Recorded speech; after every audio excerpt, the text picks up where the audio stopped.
Hi guys, a pleasant morning. Welcome to my session. In the previous session, we have discussed prose, that is Unit 4 prose. In this session, we are going to discuss Unit 4 poem. The title of the poem is The Last Bargain, written by our own Indian poet Rabindranath Tagore. Come, let us see about the author first. Rabindranath Tagore was born in Calcutta on 7th May 1861. So he is a Bengali poet, writer, composer, that is music composer, and also a painter. He is also known as Bahu Singh Thakur, Gurudas, Kabi Guru, and Bishwa Kabi. So he is well known for his own work Geetanjali. He has also written our national anthem. See, he has died on 7th August in Calcutta at the age of 80, and he got a Nobel Prize in literature. So this is what about the author is. Now let's move on to the poem. The Last Bargain is a soulful poem written by famous Indian poet. So in the poem, the speaker is telling about the worthlessness of worldly things, power and beauty. Note that every human on the earth is trying to achieve these three things. For him, every material thing on the earth is mortal and not everlasting. Different people come to him with different types of worldly things. However, the speaker rejects them one by one. Finally, he makes a bargain with nothingness, which symbolizes the free spirit. The poem is divided into 4 stanzas with a different number of lines. We will discuss the poem line by line in order to go through the hidden meaning. Before starting, what is the meaning for bargain? A bargain is an agreement in which both parties promise to do something for each other. If someone is looking for something, they will make a bond. That is what the bargain is. Okay, now let's move on to the poem. So, first stanza. Come and hire me, I cried while in the morning I was walking on the stone paved road. Sword in the hand, the king came in his chariot. He held my hand and said, I will hire you with my power. But his power counted for naught, and he went away in his chariot. So, what do you understand in the first paragraph? So, in the first stanza, the speaker says that one day while he was walking on the stone paved road in the morning, the king came in his chariot with a sword in his hand. Seeing him, the speaker pleads the king to hire him. Note that it is a morning time that symbolizes hope and courage. Hence, the poet seems to be hopeful. Stone paved road here means a difficult path. So, king in his chariot with sword means a person with power. The speaker pleads to the king, which means that he is in need of something badly. He asks the king to hire him. Here it is. The poet wants to get what the king has.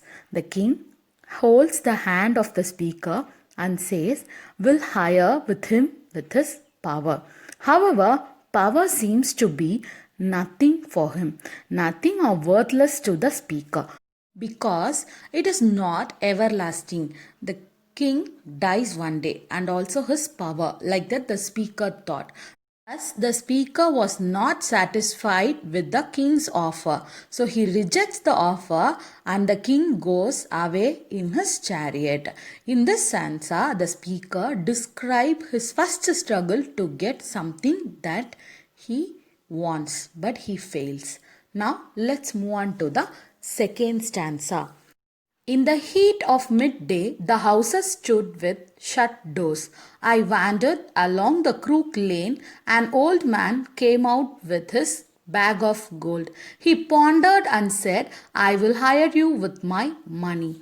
He weighed his coins one by one, but I turned away. So, in the each paragraph, the right side I have given a meaning, hard words meaning. Take a note of it. Now let us see the meaning for this paragraph. Now it is a daytime and very hot outside. The doors of the houses are closed. The speaker is wandering along the crooked lane. What is meant by crooked lane? Crooked lane means bent or an uneven road. It symbolizes that, like the road, the author's life is also difficult and full of troubles. So, this is what he meant in that. Now, soon an old man comes out of his house along with a bag of gold, that is a huge wealth. He thought that the author is in need of something, so that he offers him money and says that he will hire him with that. The old man, in order to show how wealthy, he starts counting his gold coins one by one. However, like the power of the king, the wealth of the old man seems to be worthless, because if could not make the old man young again, nor it could make the climate cool. He couldn't change anything with the money. That's why he turned down the offer. So the speaker understands that wealth is not something which he needs, because like the power, it does not remain in one's hand forever. So he wants something else. So thus he goes away from there.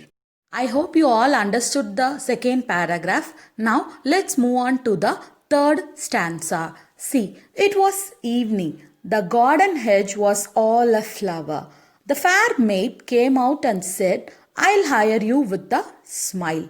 Her smile paled and melted into tears, and she went back into the dark. Now it is evening time, and the garden is looking very beautiful and romantic. A fair maid comes out and says that he wants to hire him with a smile, that is, with her beauty. However, the speaker finds that, like the king's power and old man's wealth, her beauty is also not everlasting. Soon, the smile of that beautiful lady is paled and melted with tears, and she goes back along to the dark. Here, dark symbolizes hopelessness, and the speaker don't want hopelessness. So, here the author understands that a smile that made her look beautiful is fake and not everlasting. It was hidden sorrows of the lady. The day is over, but the speaker fails to make a bargain. However, he has patience and persistence. He does not give up at all. Now, let us see the last stanza to know what made the author happy. Come, let's move on to the final stanza of the poem.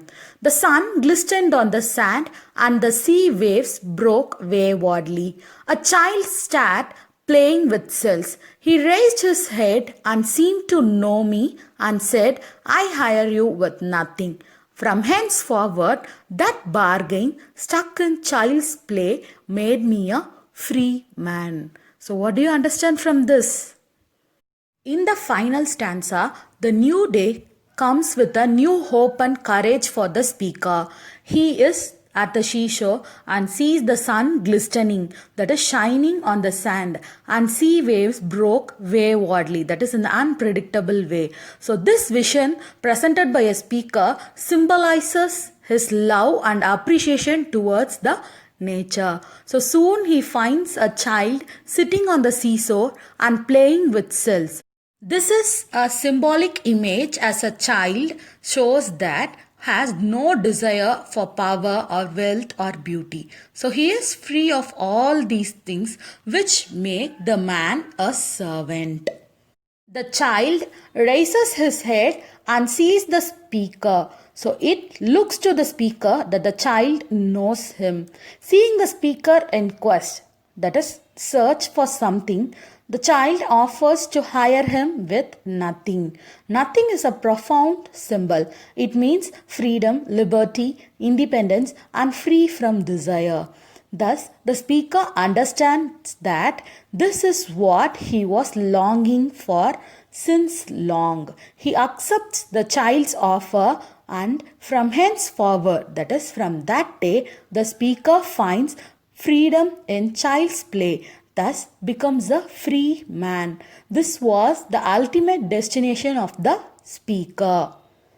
Such a wonderful poem, right? What is the moral of the poem?